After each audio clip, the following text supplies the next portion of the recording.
Précurseur hier, le Poitou Vert est aujourd'hui une marque installée.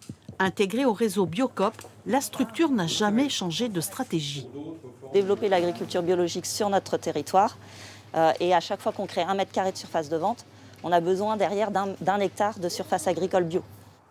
Un débouché pour Mathieu Rullier, il s'est installé il y a 5 ans en maraîchage bio. 60% de sa production est vendue en direct dans les restaurants et 8% à Poitou Vert. Aujourd'hui, ce maraîcher fait partie des sociétaires du magasin. Radis d'hiver, ça te va la taille? Nous travaillons en étroite collaboration entre producteurs et distributeurs de façon à ce que les prix soient les plus rémunérateurs possibles et que les difficultés soient prises en compte.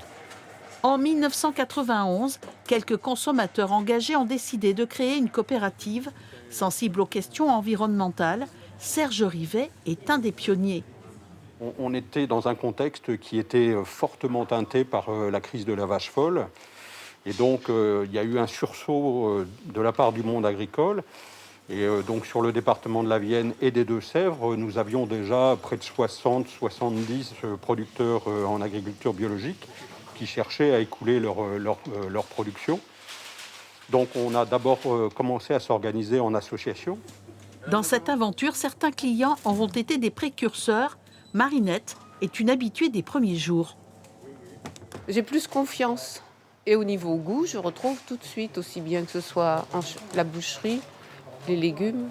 En 30 ans, l'enseigne s'est développée pour élargir sa clientèle et faire face à la concurrence. On essaye de développer de nouveaux services.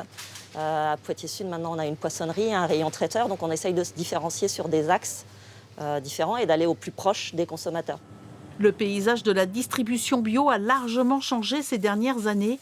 AMAP, essor des circuits courts et magasins bio ont fait évoluer les habitudes de consommation.